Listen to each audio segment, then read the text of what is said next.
Hey everyone, it's Hailey. Welcome to Bookman's Day 5, where I'm going to be talking about some of the books that I wish I had read in 2018. So obviously there are like a number of books that it would have been nice if I could have gotten to them in 2018, but I have a list here that I had really been hoping to get to, and it just didn't end up happening. So I'm excluding classics from this list because I will kind of talk about them in a later video for Bookmas. So today we're going to be focusing on mostly 2018 releases, but not all of them are. Let's just get into the list because I feel like that's the easiest way to do this. So a number of these are sequels because 2018 was the year where I had a really hard time getting to sequels, getting to fantasy, all of that stuff, just because I was writing so much and I was writing so much fantasy that I just wanted to be able to get to these books at a time where I'd be able to like fully focus on them because it's a sequel, so I know I like the series. So then I just ended up putting them off forever and never got to them this year. So on that note, the first book that I wish I had gotten to is Imposters by Scott Westerfeld. This is another book in the Ugly series, and it just kind of came out of nowhere, the fact that there was going to be another book in the Ugly series, and I loved the Ugly series as a kid. It's probably the first series that I really enjoyed, so the fact that there was a new book made me really nervous, but I wanted to read it, and I got an ARC at Book Expo, and clearly I didn't read it. I still haven't, even though the book has been out since September. I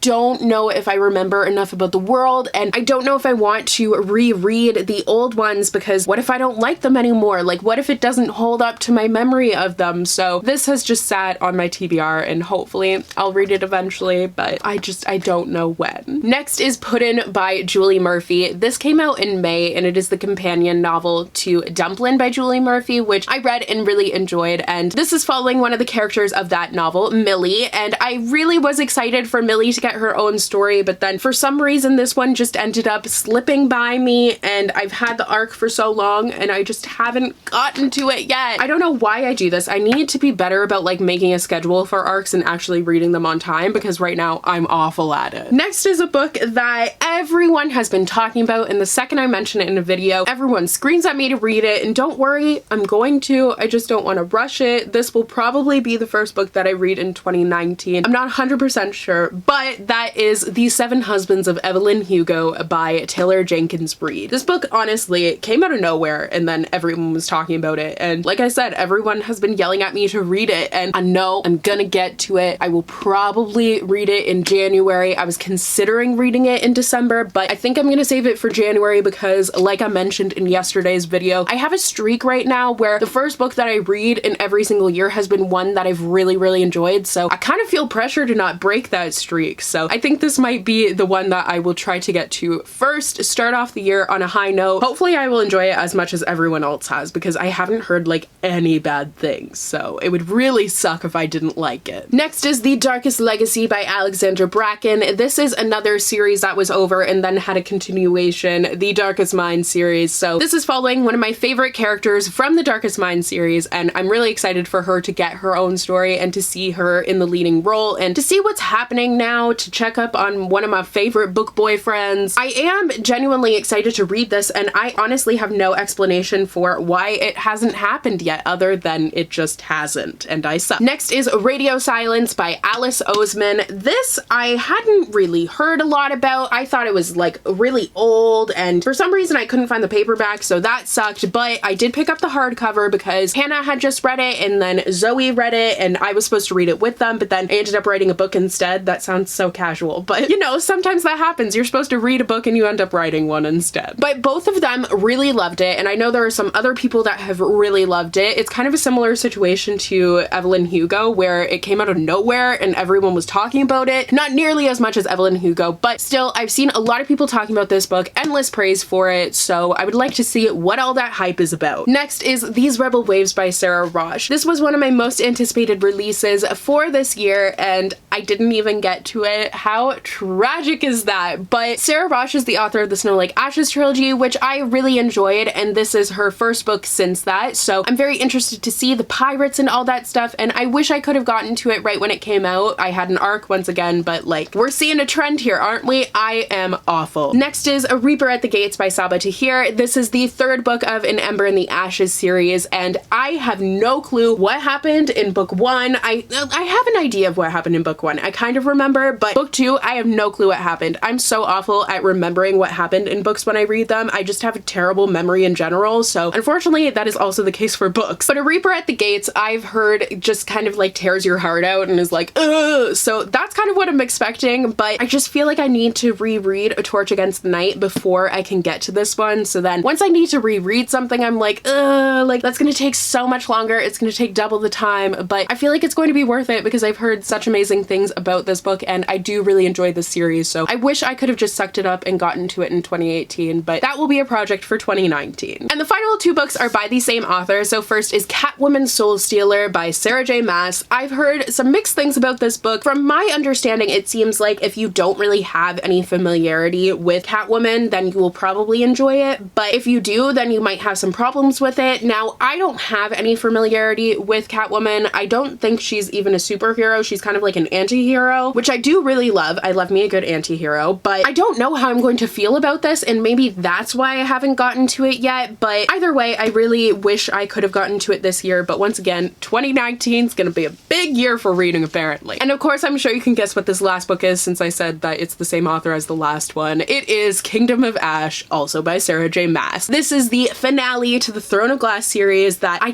haven't gotten the chance to read it yet, and I really need to get to it because I've been waiting for this finale and I just want to close that chapter and be like, okay, cool, finished this beast of a series. That would feel very satisfying, bittersweet, but this book is just so big and I've heard there's like so many characters that it's hard to keep track of everyone, so then that definitely doesn't make me want to pick it up. But I also am like, Tower of Dawn, I need to read like a recap on it or something. It's a big commitment and I have commitment issues that I am now just putting onto books as well. So those are some of the books that I wish I had read in 2018. Like I said, this list could go on forever because really I wish I had read all of the books that were on my TBR, but alas, that didn't happen. But hopefully in 2019, I feel like it would be cool to go into 2020. That's ridiculous that we're almost at 2020, but I feel like it would be awesome to go into it with like hardly anything on my TBR. I'm not going to say nothing on my TBR because we all know that's not going to happen, but it would be cool to go in with like a little baby TBR. But that is all for Bookmas Day 5. Please let me know what book you wish you had read in 2018 that you didn't get the chance to get to yet. And don't forget to click that subscribe button and then click that bell icon so you'll be notified whenever I post new videos. I'm going to be putting up a new video every single day up until Christmas Day, so you don't want to miss any of that. You can also follow me on all of my social media. All of my handles, links, all that fun stuff will be down below for you guys. So thank you guys so much for watching today's video. I hope you guys enjoyed, and I will see you tomorrow for Bookmas Day 6, where we are going to be talking about the books that I was surprised with how much I liked them in 2018. So I will see you guys tomorrow for Bookmas Day 6, where we are going to be talking about the books that I read in 2018 that really surprised me with how much I liked them. So I will see you guys then. Bye!